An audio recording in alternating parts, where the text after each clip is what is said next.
Data వివాదంలో AP సర్కార్ నియమించిన ప్రత్యేక దర్యాప్తు బృందం కార్యాచరణకు రంగంలోకి దిగింది. ఈ మేరకు 9 మంది సభ్యుల సిట్ బృందం అధిపతి బాలసుబ్రహ్మణ్యం సహా మరో 4 సభ్యులు డీజీపీ ఆర్పీ ఠాకూర్తో సమావేశమయ్యారు. కేసులో ఏ విధంగా ముందుకు సాగాలనే అంశంపై సుమారు 3 గంటల పాటు చర్చించారు. మిగిలిన సభ్యులు రేపు బృందంతో కలవనున్నారు. ఫోరెన్సిక్ నిపుణుల సాయంతో కేసును లోతుగా దర్యాప్తు చేస్తామంటున్న సిట్ అధిపతి బాలసుబ్రహ్మణ్యంతో మా ప్రతినిధి జయప్రకాష్ ముఖాముఖి. చోరీపై ప్రభుత్వం నియమించినటువంటి ప్రత్యేక దర్యాప్తు బృందం ఈరోజు డీజీపీ తోటి సమావేశమయ్యారు. సమావేశం అనంతరం బయటికి వస్తున్నారు. ప్రస్తుతం మనతోటి సిట్కి నేతృత్వం వహిస్తున్నటువంటి అడిషనల్ డీజీ రవాణా శాఖ కమిషనర్గా పనిచేస్తున్న బాలసుబ్రహ్మణ్యం గారు మనతో ఉన్నారు. వారిని అడిగి తెలుసుకుందాం. చెప్పండి సార్, మీకు డేటా చోరీ పైన ఎటువంటి ఫిర్యాదు వచ్చింది? దానిపైన ఇప్పుడు ఎటువంటి చర్యలు చేపట్టబోతున్నారు? టీడీపీ పార్టీ తరపు నుంచి కళా వెంకట్రావు గారు కంప్లైంట్ ఇచ్చారండి. తుళ్లూరు పోలీస్ స్టేషన్లో ఎఫ్ఐఆర్ రిజిస్టర్ అయింది. ఆ ఎఫ్ఐఆర్ రిజిస్టర్ అయిన తర్వాత నిన్న గవర్నమెంట్ వారు దాని మీద సిట్ వేయాలనుకున్నారు. సో ఆ ఎఫ్ఐఆర్లో ఉన్న అంశాలని పరిశోధించడానికి సిట్ని నిర్మించారన్నమాట. అంటే ప్రధానంగా మీరు వేటిపైన దృష్టి సారించబోతున్నారు? వచ్చిన కంప్లైంట్ మీద అండి. And the objective of the SIT data theft ఇక్కడి నుంచి జరిగింది అన్నది ఆ ఎఫ్ఐఆర్లో ఉంది. సో దాని మీద మేము బిగించేయాలి. ఈరోజు డీజీపీ గారితో సమావేశం అయ్యారు కదా, ఆ సమావేశంలో ప్రధానంగా ఏ నిర్ణయాలు తీసుకున్నారు, మీకు ఏం సూచించారు? బేసిక్లీ డీజీ గారితో ఈరోజు గౌరవపూర్వకంగా కలిసామండి. కాల్ ఆన్ చేసాం మేమందరం 4 ఆఫీసర్స్. సార్ జనరల్గా మాట్లాడుతూ డీజీపీ గారు ఏమన్నారంటే ప్రొఫెషనల్గా యాక్ట్ చేయండి, ఆబ్జెక్టివ్గా చేయండి, ఎవిడెన్స్ బేస్డ్ ఇన్వెస్టిగేషన్ చేయండి అనేది సూచించారు. మేమందరం కూడా దానికే కట్టుబడి ఉంటాం. We are happy that the DG has given such instructions and will follow those things. అయితే ఇందులో ప్రధానంగా చూస్తే డేటా చోరీ అంటే చాలా సాంకేతిక పరిజ్ఞానంతో కూరుకున్న అంశము. మీరు ఇందులో ఎటువంటి సాంకేతిక పరిజ్ఞానాన్ని తీసుకోబోతున్నారు? దీంట్లో అంటే ఈ విషయానికి సంబంధించినంతవరకు ఫోరెన్సిక్స్ ఎక్స్పర్ట్స్ కావాలండి, సబ్జెక్ట్ మ్యాటర్ ఎక్స్పర్ట్స్ కావాలి. సిట్ యొక్క జీవోలో at any point of time మేము ఎనీ ఎక్స్పర్ట్ని కానీ ఎనీ పోలీస్ ఆఫీసర్ని కానీ మళ్ళీ కోఆప్ట్ చేసుకోవచ్చు. గవర్నమెంట్ పర్మిషన్ ఇస్తాను అన్నారు.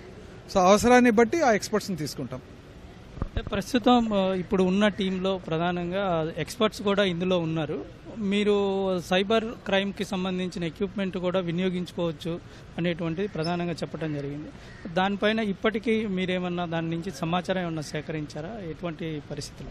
అంటే మా అందరికి కూడా కొద్దిగా అవగాహన ఉంది. ఇందాకే ద 5th పర్సన్ రామ్మోహన్ గారు అని చెప్పని ఆయన forensics expert, cyber forensics expert, ఆయన ఇందాకే వచ్చి రిపోర్ట్ చేశారు. సో అలా ఇంకెవరైనా సబ్జెక్ట్ మ్యాటర్ ఎక్స్పర్ట్స్ కావాలంటే వారిని కూడా తీసుకుంటాం.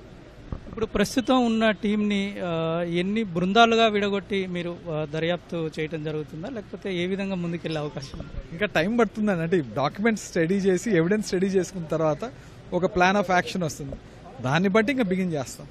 అయితే ఒక్కసారి కంప్లైంట్ని మీరు ప్రధానంగా చూసుకుంటే డేటా చోరీ ఇక్కడి నుంచి ప్రారంభమైనా సరే కంపెనీ అనేటువంటిది తెలంగాణలో ఉన్నది. మీరు అక్కడికి వెళ్ళి దర్యాప్తు చేసే అవకాశం ఉంటుందా? అక్కడికి వెళ్ళి దర్యాప్తు చేసేది, ఎక్కడికి వెళ్ళి దర్యాప్తు చేసేది అనేది బేస్డ్ ఆన్ ది ఎవిడెన్స్ అండి. ఎవిడెన్స్ ఏం పాయింట్ అవుట్ చేస్తుందో దాని ప్రకారం యాక్షన్ తీసుకుంటాం. ప్రస్తుతం ఇప్పటి వరకు ఏమన్నా ఆధారాలు ఏమన్నా సేకరించారా? లేదండి, ఫస్ట్ జస్ట్ ఛార్జ్ తీసుకున్నాము, సిట్ కార్యాలయానికి వెళ్తున్నాము.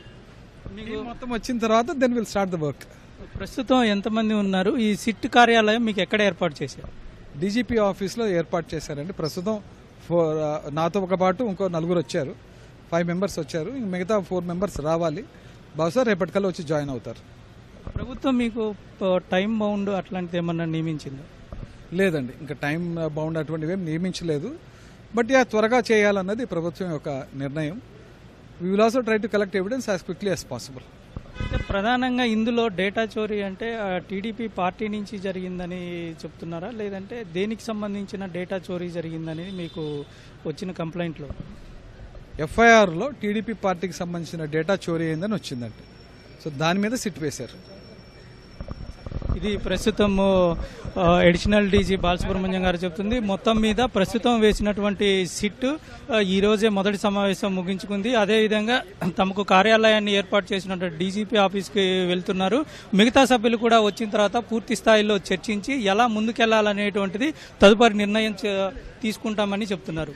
కెమెరామెన్ నరేష్తో జయప్రకాష్, ఈటీవీ న్యూస్, విజయవాడ.